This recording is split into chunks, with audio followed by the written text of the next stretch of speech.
Hey, what's up guys, this is Astranox and I'm back with another Epic 7 video, and today I'm gonna do a Kise guide slash review. Here's my Kise and we'll proceed in the journal.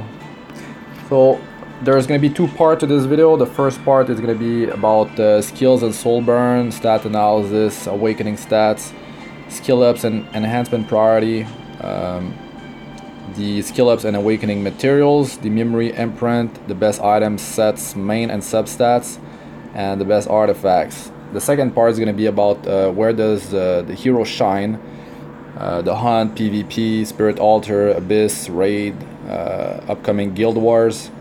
Is she worth pulling for? It's free to play, or if you spend money. The damage numbers that I've been seeing in is going to be for Wyvern 10. I'm going to talk about in raid against Secretary Vera, against Devourer Rahakan, against Executioner Carcanis, and against the normal and elite monsters in the raid. I have not tested her in Julie V Council or the Queen, but I'll give my thought on that. Alright, let's proceed. So first thing is going to be about her skills. Start with the ultimate.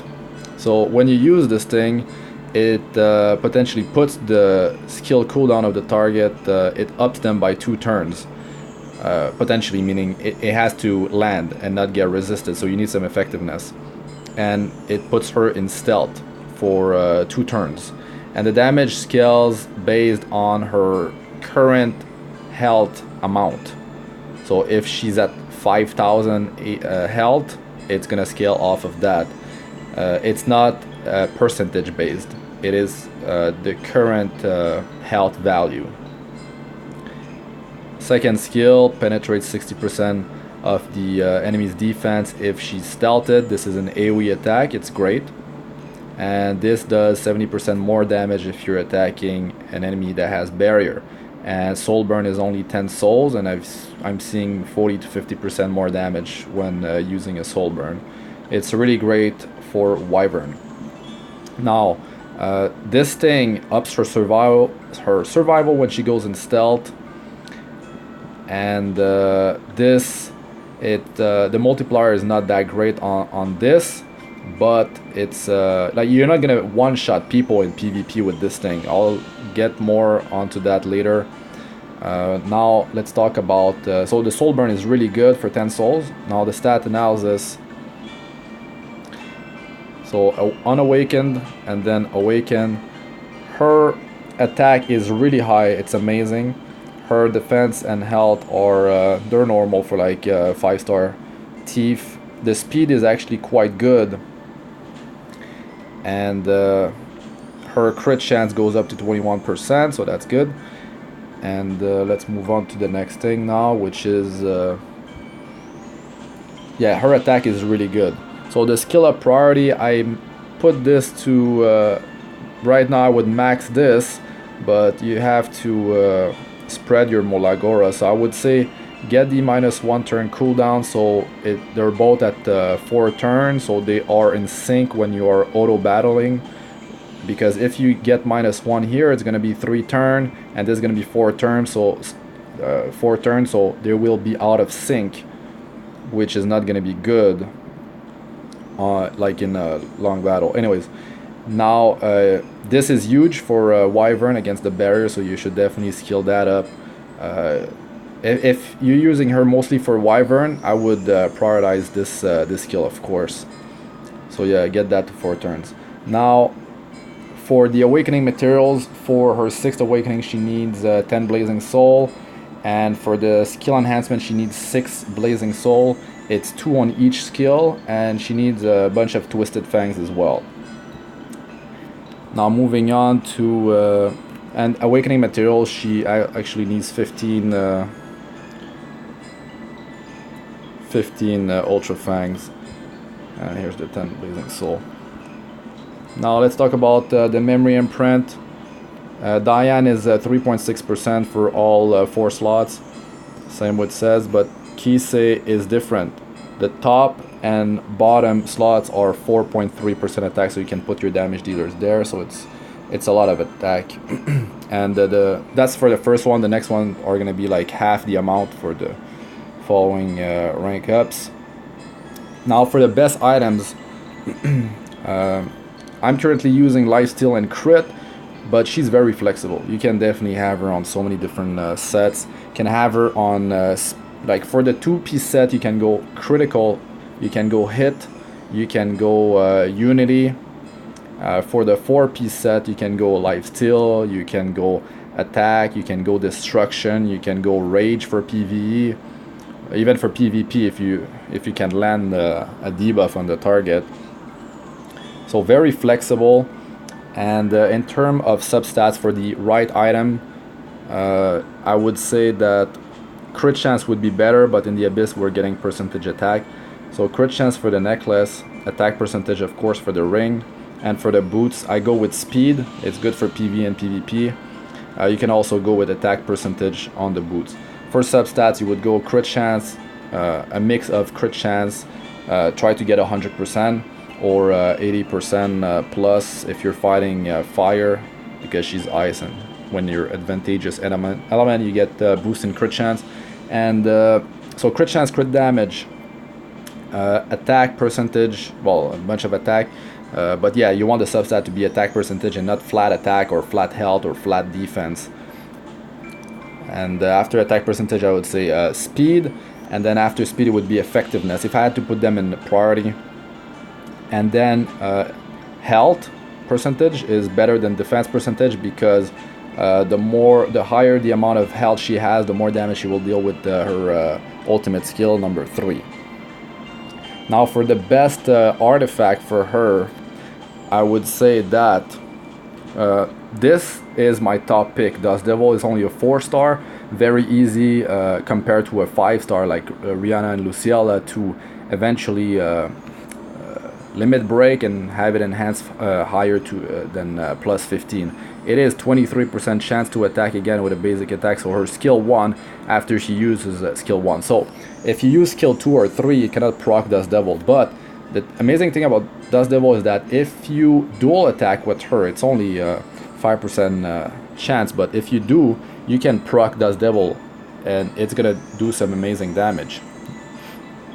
I mean it can proc Dust Devil if you dual attack.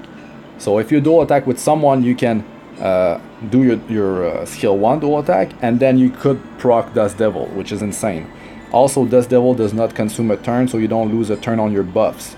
Attack buff, your stealth, if you have a crit buff, so any of the buffs that you have, like unlike Rihanna and Luciella. Also, it's 23% chance to trigger versus 15% chance on Rihanna and Luciella on plus 15. So that's another, it's quite a big difference. And for Wyvern, it's going to be much better to use this as well, because you want to use skill 1 as much as possible to deal damage to the barrier.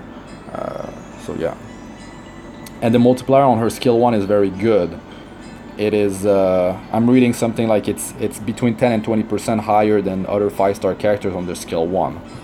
And also, especially if you're fighting barrier enemies with barrier, be it Wyvern or PvP, it is makes a huge difference. I'll talk about the numbers afterward. So let me talk about like where does this hero shine, because I'm pretty much done with the first part here. I would say that in Hunt against the Wyvern, she's godly, she's top tier. I'll talk about the numbers after. In Banshee, she's viable, she's doing alright when I was doing Banshee, but she's not top tier. For PvP, she's top tier, I would say, because of her stats and the fact that you can really use that plus 2 turn cooldown on the enemy's skill. You can lock them out of their skill initially, which is the initial turns are huge in PvP, especially the first turn. So you want to have her go quick. If you don't have anyone on your team that boosts combat readiness, well, you want to have a bunch of speed. You want to have her go after your attack buffer, and she can kill someone with this with a critical hit for sure, if you don't target a very tanky unit. But if you take a high threat damage dealer, you can just take them out with one turn with this thing. Then the beautiful thing is you go in stealth afterward, And even if you don't kill them, I kill people on PvP with this thing even when it doesn't crit, by the way. So yeah, because it's skill enhanced as well, that helps. But because it scales off her current health amount as well. And yeah, so if you crit, the target's gonna die. If the target has defense down plus you hit that and doesn't crit, it's gonna die. If it crits, it's gonna be an overkill. So you have to like, I'm using Clury in PvP, so Clury can provoke someone so they can't do nothing in most cases, and she can attack someone else and have that person locked out of their skill if she doesn't kill them. And then this doesn't deal insane amount of damages, unfortunately, but I'll talk about the damage numbers. Actually, I could talk about them now. So in Wyvern, I'm seeing, so that's in Wyvern 10, this is always with attack buff and defense down on the target. When you have defense down on the target, you're doing double damage, and when you have attack buff, you're doing 50% more damage. So it's tripling your damage output, basically, when both are active. So 9.5k damage, that is with skill 1, and that's not with Soulburn on. Soulburn skill 1 versus barrier against the Wyvern, it is 24,000, maybe just a bit under 23.7 or 0.8 that I saw. So Soulburn with the barrier on the target.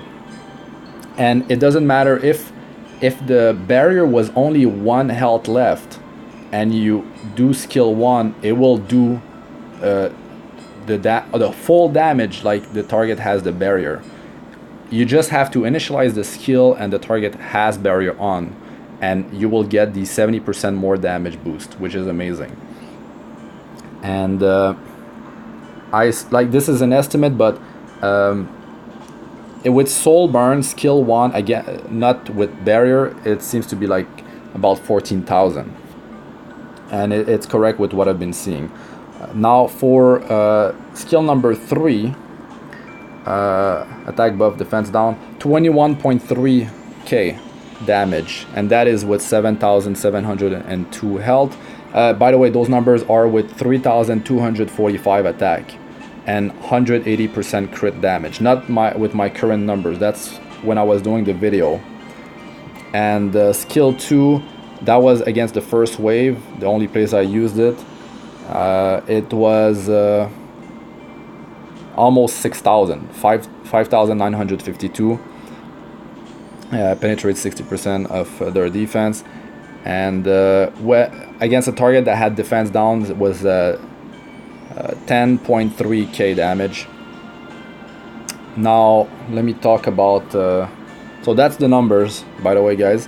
So her multiplier on skill 4 is amazing, and the more gear we'll get, the better it's gonna be. The skill 2 damage is not like one-shot material in PvP, but if you can have someone that lands defense down before she goes, she's gonna have to go 2 turns. That's the problem, though, to really have the penetrate defense. So even if you use lots to have her go twice in a row, or you would have to rely on Rihanna or Luciel artifact for her to just destroy people. But I mean, that's just that's all luck, which is not a good thing. Also, let me just go artifacts real quick. I talked about, yes, my favorite and what I think is the best. I talked about Dust Devil. Yeah, I think that's the best one for her, to be honest. This, you need to have some they can't be at max HP for it to happen, the penetrate. And yes, Rihanna and Luciela very strong, but you're gonna consume a turn of cooldowns. Wind Rider, you can use it, but I mean, you have to guarantee kill someone in PvP for it to trigger. You're gonna have stealth anyways already, but it's all about getting that attack buff, I guess. 45% attack buff at plus 15. This thing, I don't like it. It's a chance, and attack and crit buff, you can't rely on that, because crit buff is 50% crit increase, but you can't build your character with 50% crit rate and hope, like, cross your fingers this procs. This doesn't work. As a farmer, you could use it, but not in PvP. And maybe like if you're doing Wyvern and stuff like that, you could use that if you don't have an attack buffer, but it's too much like luck based.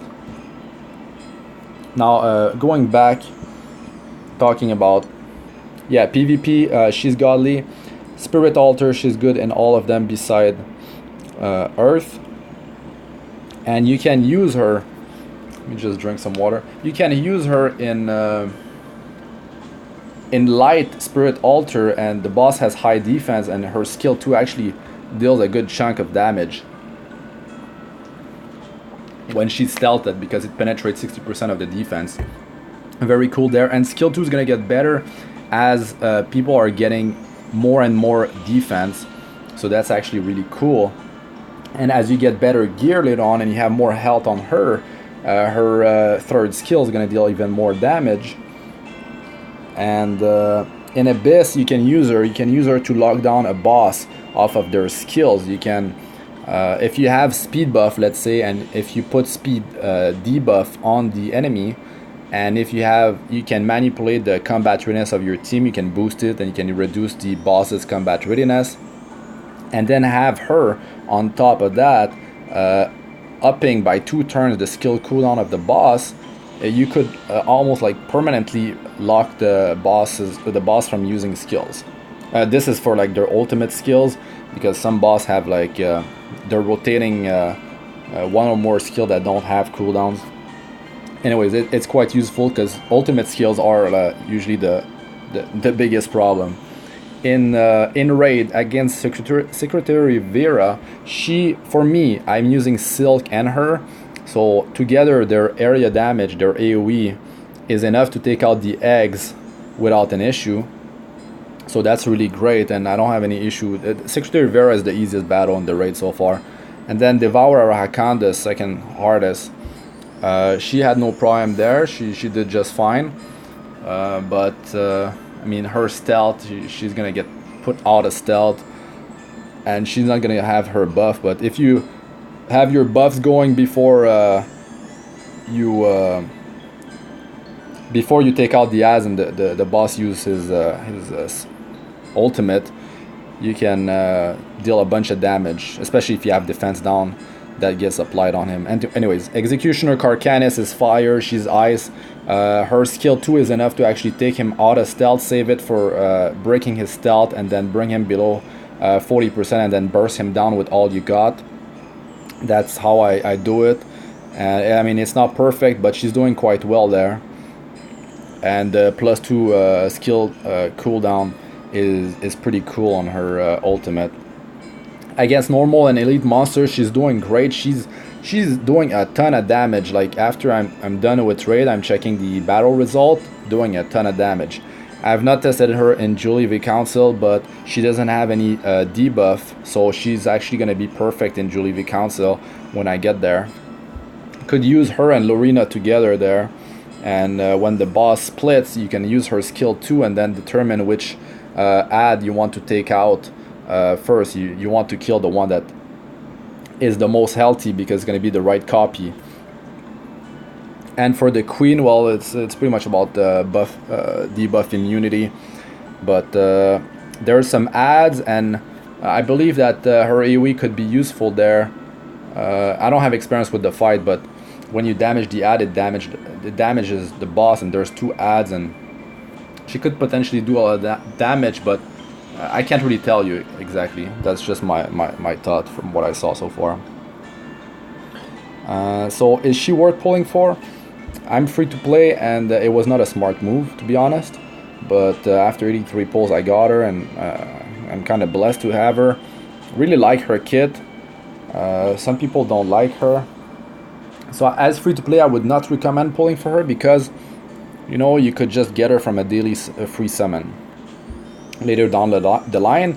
Better save for limited heroes, much safer, and you can guarantee summon for those. So yeah, I talked about the damage numbers, and I'm happy with her. I can use her in more parts of the game than I thought, and actually there's going to be the guild wars that are going to be released. In PvP she's top tier. Maybe in Guild War we can only use 3 heroes. If that's the case, she's even more powerful. Let me drink some more water.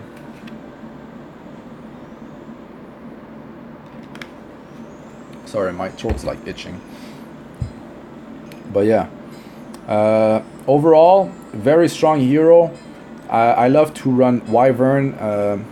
I'd like to get a bunch of speed items, speed crit and hit. That's what I had in mind when I started playing this game. That's why I pulled for her. And she's ice, perfect there. And PvP is another part that I really enjoy in the game. So I just went for it. And yeah, that's gonna be it for this one, guys. Thanks for watching. I'm just gonna finish real quick.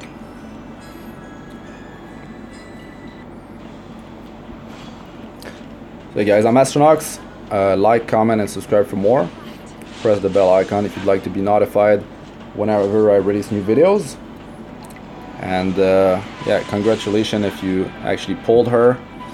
If you didn't, don't worry, like there's always the free daily summons. She's not limited, so you can pretty much get her at any point. You never know. And that's gonna be it for this one. Thanks for watching. Peace out for now.